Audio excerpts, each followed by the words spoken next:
Assalamualaikum warahmatullahi wabarakatuh. Apa kabar semuanya? Di video kali ini saya Arin kembali akan menyampaikan informasi seputaran bantuan sosial. Dan di video kali ini saya akan fokus untuk menyampaikan informasi seputaran bantuan sosial PIP atau Kartu Indonesia Pintar atau Program Indonesia Pintar. Nah, mengenai program Indonesia Pintar ini ternyata masih banyak sekali masyarakat atau penerima PIP yang belum mengetahui jadwal pencairannya. Nah, jadi di sini saya akan menyampaikan informasinya mengenai jadwal pencairan bantuan sosial PIP khususnya di tahun 2023 ini. Karena seperti di video-video saya yang sebelumnya sudah pernah menyampaikan informasi mengenai PIP dan di bulan Januari ini memang sudah ada siswa atau siswi yang mencairkan PIP-nya melalui Bank Himbarat. Tapi yang cair di bulan Januari ini hanya siswa atau siswi yang memenuhi kriteria saja. Nah, mengenai siswa-siswi yang lainnya yang sudah pernah menerima sebelumnya PIP atau pemegang Kartu Indonesia Pintar, kira-kira kapan cairnya? Simak video ini sampai habis agar mengetahui jadwal pencairan bansosnya.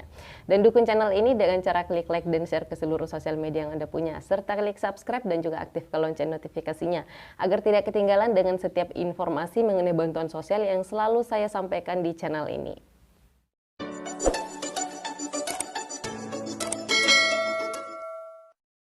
Oke, langsung saja sebelum memasuki tahapan jadwal pencairan bantuan sosial program Indonesia Pintar di tahun 2023 ini, kita kembali bersama-sama untuk memahami lagi terlebih dahulu mengenai apa itu PIP. Nah, PIP ini adalah singkatan dari Program Indonesia Pintar, sedangkan untuk KIP adalah singkatan dari Kartu Indonesia Pintar.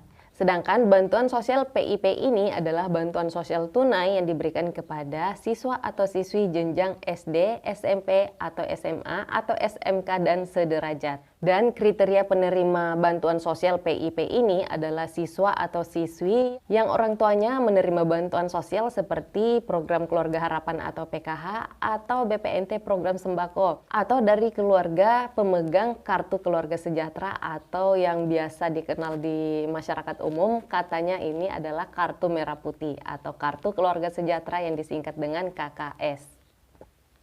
Nah, selain itu kriteria penerima PIP ini adalah siswa atau siswi yang tergolong dari keluarga yang kurang mampu secara sosial ekonomi atau keluarga yang terdampak bencana tertentu serta siswa atau siswi anak yatim atau piatu atau anak yatim piatu. Nah, ini adalah kriteria siswa atau siswi yang dianggap layak untuk menerima PIP ini atau program Indonesia Pintar ini. Adapun untuk tujuan program Indonesia Pintar ini diberikan kepada masyarakat yang kurang mampu seperti yang saya sebutkan kriterianya tadi, yaitu untuk membantu anak-anak usia sekolah yang berasal dari keluarga miskin agar tetap dapat layanan pendidikan sampai tamat pendidikan menengah. Baik itu melalui jalur formal seperti SD sampai dengan SMA atau SMK maupun melalui jalur non formal seperti paket A sampai dengan paket C. Nah, PIP ini juga diharapkan dapat meringankan biaya personal peserta didik, baik biaya langsung maupun biaya tidak langsung. Selanjutnya, untuk besaran bantuan sosial penerima bantuan sosial PIP ini. Nah, untuk besaran bantuannya ini berbeda-beda sesuai dengan jenjang siswa atau siswi tersebut. Adapun untuk besaran bantuannya untuk siswa SD atau sederajat yaitu sebesar Rp450.000 per tahun, sedangkan untuk anak jenjang SMP atau sederajat yaitu sebesar Rp750.000 per tahun, dan untuk jenjang SMA atau SMK atau sederajat yaitu sebesar Rp1.000.000 per tahun.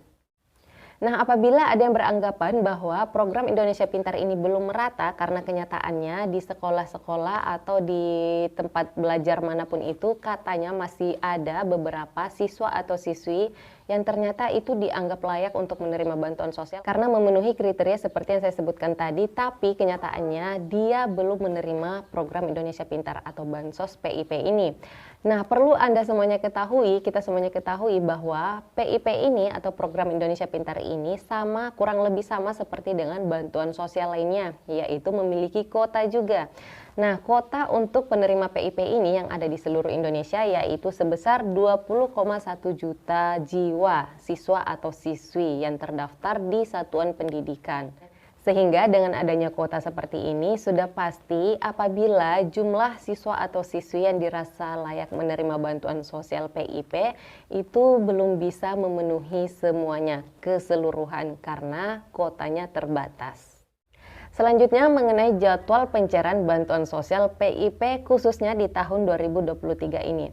Nah, di sini perlu kita semuanya ketahui bahwa untuk pencairan bantuan sosial PIP di tahun 2023 ini sedikit mengalami perbedaan dengan tahun-tahun sebelumnya, sesuai dengan peraturan terbaru yang diberlakukan. Nah, melalui peraturan Sekretaris Jenderal atau Persesjen Kemendikbud-Ristek nomor 14 tahun 2022 tentang petunjuk pelaksanaan PIP atau Juklak PIP di Desmen. Nah, di mana disampaikan pada lampiran surat keputusan tersebut bahwa untuk pencairan bantuan sosial PIP di tahun 2023 ini mengalami sedikit perbedaan daripada tahun-tahun sebelumnya.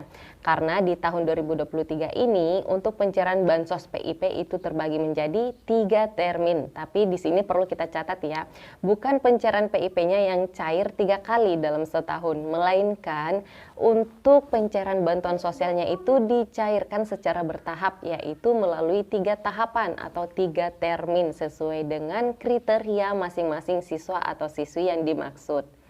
Nah, adapun untuk pencairan bantuan sosialnya yang berada di termin 1 yaitu berada di periode bulan Februari, Maret dan juga April, yaitu di 3 bulan ini ya, antara bulan Februari, Maret dan juga April.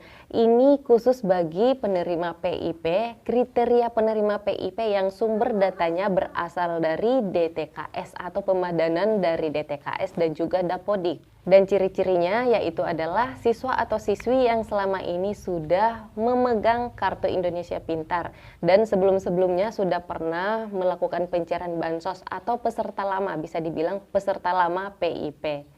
Nah, selanjutnya yang berada di tahapan yang kedua atau yang berada di termin kedua, ini siswa atau siswi yang kriterianya ini juga adalah peserta lama tapi sumber datanya itu berasal dari usulan satuan pendidikan atau pemangku kepentingan di daerah tersebut.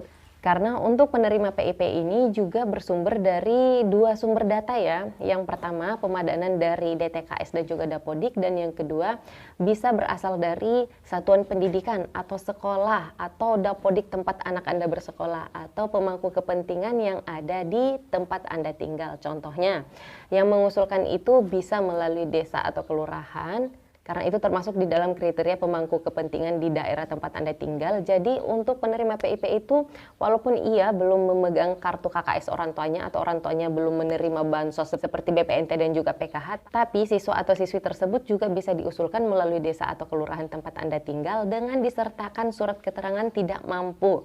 Nah, dari situlah, dari usulan desa atau kelurahan itulah dimasukkan dari pihak sekolah sehingga sumber datanya ini dianggap bersumber dari satuan pendidikan. Nah, ini berbeda lagi dengan sumber datanya yang berasal dari pemadanan data antara DTKS dan juga Dapodik. Nah, untuk siswa atau siswi yang kriterianya yang seperti ini, yang bersumber datanya itu dari satuan pendidikan, itu cairnya di termin kedua, yaitu di periode bulan Mei, Juni, Juli, Agustus sampai dengan bulan September. Jadi jangka waktunya cukup panjang, yaitu berada di periode 5 bulan ini, dari bulan Mei sampai dengan bulan September.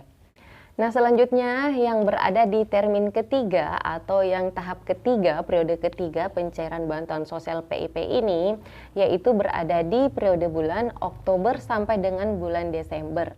Nah, kriteria siswa atau siswi yang akan cair bansos PIP-nya di akhir tahun 2023 ini yaitu yang berada di periode bulan Oktober sampai dengan bulan Desember tahun 2023, yaitu siswa atau siswi peserta baru yang mana sebelumnya ia belum pernah menerima bantuan sosial PIP atau belum pernah melakukan aktivasi rekening di Bank Himbara yang ditunjuk, sehingga ini dianggap adalah peserta baru. Dan ini keseluruhan ya, bisa jadi sumber datanya dari satuan pendidikan dan bisa juga sumber datanya itu berasal dari pemadanan data antara DTKS dan juga Dapodik. Nah, jadwal pencairan bansosnya ini dimulai dari bulan Oktober sampai dengan bulan Desember, tapi kenyataannya hingga Januari itu menurut data yang saya dapatkan masih banyak sekali siswa atau siswi peserta baru PIP yang belum mencairkan bansosnya, yang belum melakukan aktivasi rekening sampai dengan bulan Januari ini. Sehingga pemerintah memberikan kebijakan, memberikan batas waktu sampai dengan tanggal 31 Januari agar siswa atau siswi tersebut melakukan aktivasi rekening di Bank Himbara yang sudah ditunjuk dan segera mencairkan bantuan sosial PIP-nya, karena setelah dari bulan Januari ini maka akan masuk ke tahapan termin pertama pencairan bantuan sosial di tahun 2023. Baiklah, itu saja informasi yang dapat saya sampaikan mengenai bantuan sosial program Indonesia Pintar ini atau pemegang kartu Indonesia Pintar yang ungu putih seperti ini. Nah, semoga apa yang saya sampaikan di video kali ini mudah dipahami, tapi apabila masih ada yang ingin bertanya seputaran bantuan sosial, silakan tinggalkan komentarnya di bawah video ini.